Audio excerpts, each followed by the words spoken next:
Before we start today, I just want to say if you're in California, I do hope that you're safe and that your homes are okay. There's over 35% of you from the US that watch this channel.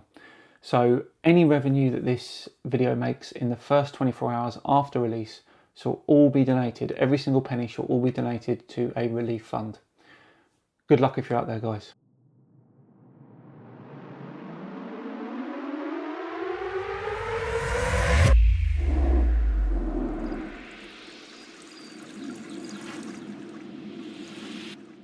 If you think you've seen some crazy theories already on this channel, brace yourselves.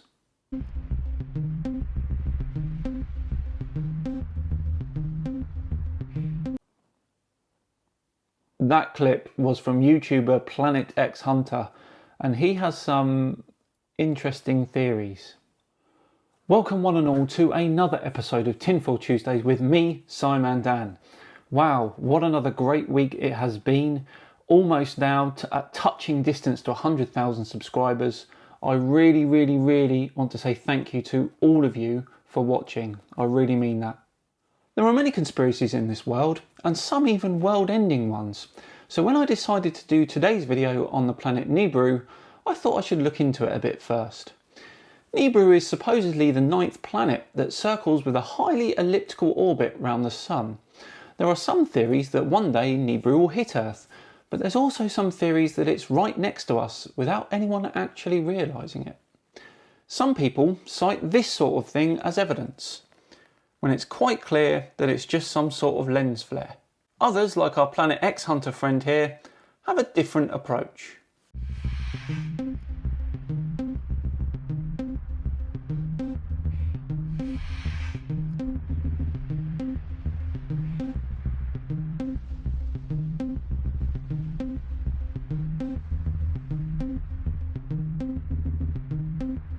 Okay, so he's making a point here that the sun set at 8:14 PM and the current time is 8:42 PM.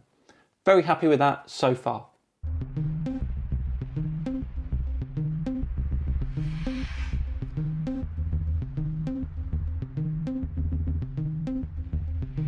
Okay, that's all well and good. Just to point out, in case you're confused, the speedy clouds is because he's time-lapsed the video.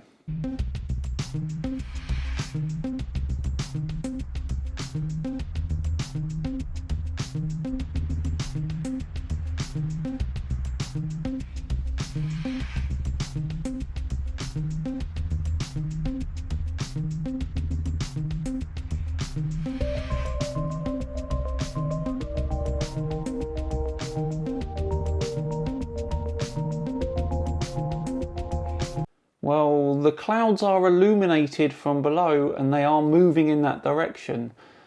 Don't really think that means that the light's moving in that direction though.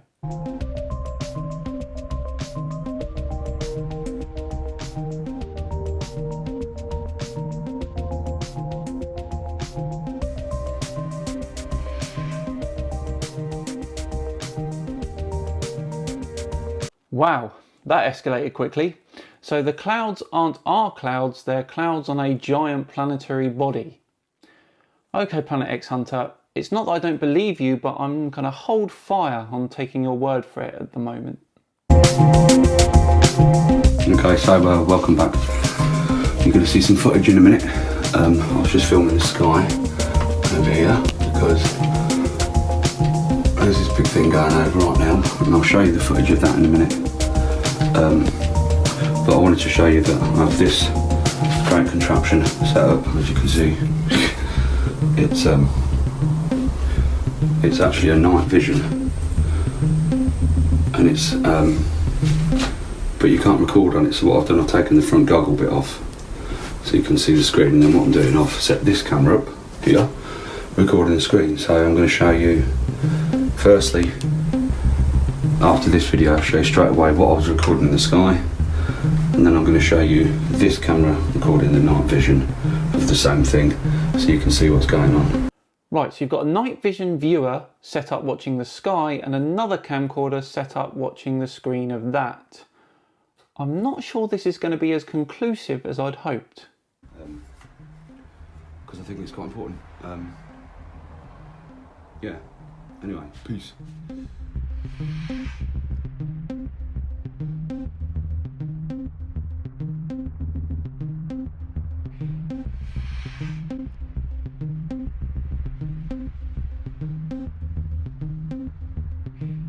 I'm sorry, I can't keep up the pretense anymore. They are clouds. Come on! They are not giant planetary bodies. Even flat earthers know this.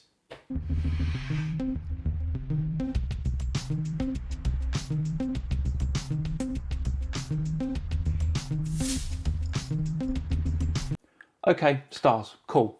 Let's take a look.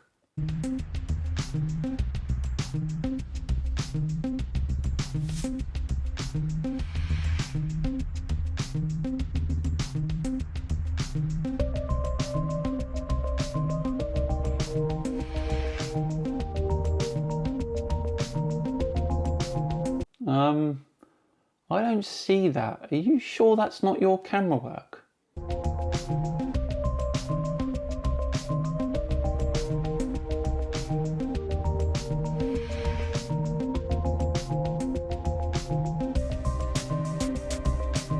I look at the plough a lot, and I've never seen it swaying or rocking.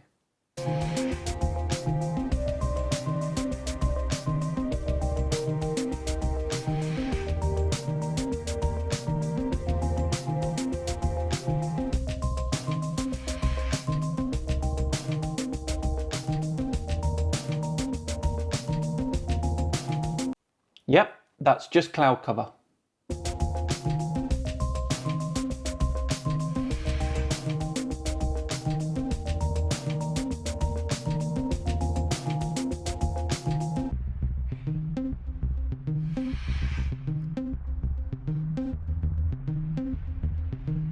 I don't get it. They're just clouds. How can you possibly attribute them to giant planetary bodies?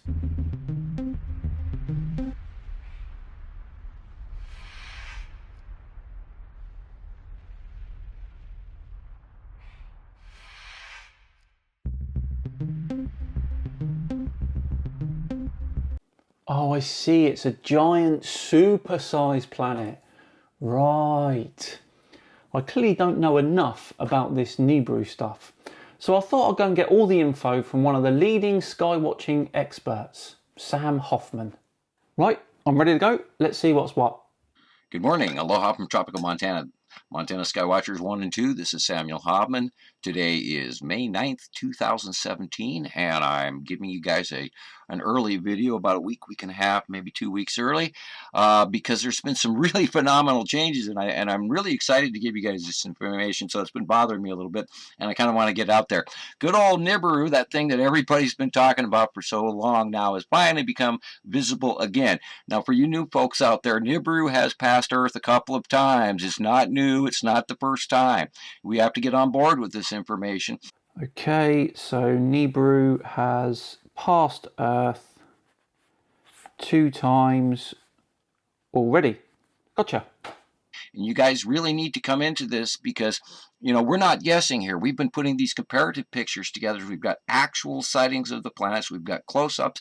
We've got pictures with them in clouds. We've got pictures with flares. We've got pictures between the stuff that we don't want to talk about. Did he say planets with an S? I want you to know that you need to get on board with this stuff and not be fooled by a whole bunch of massive disinformation by several other people talking about constellations and numbers and this and that and the other thing. What you really need to know, they're not from another dimension. They're in our dimension. We've had a binary solar system. Our solar system always has had 2 suns, always will have 2 suns. Okay, 2 suns? Our dwarf yellow soul is smaller than the standard red star of the Nibiru group. Group? What? Okay, I'm gonna, you know, it's very, very exciting, and that's kind of why I'm doing it. Nibiru has been around. It's passed Earth several occasions. This is not the first time. We've got many close-up captures of Nibiru, the land masses, and everything else, and that's kind of how we give you the information that we have here. Now, I want to talk about Nibiru's base cloud. Nibiru has kind of like a fingering base cloud, just like Saru, but Saru's is more of a ribbon. Saru? Hang on, what in the blue blazes is Saru? Anyway, I'm going to move on. This is what we've had over the last couple of since 4/15/17. Okay, at 2 had moved over as Saturn had been above the sun, and she's moving over to this way. Uri has gotten bigger and was cutting us off over the top. And after Uri moved over this direction, all of a sudden Nibiru became visible again. Saru has been behind this group in the back, while Nepesity is moving farther back that way. What is this load of old horseshite? Napasiti? Atu? Is Saturn? I'm done. Clearly, I'm only scratching the surface with this one, and I might need to check out this Sam Hoffman a little bit more. Thank you all for joining me for another Tinfoil Tuesday episode. I hope you learned as much as me. Please, please, please do like and subscribe if you enjoyed that. I'll see you on Friday, where the Flat Earth Conference organisers have made a video about super Earths. I'll see you all then.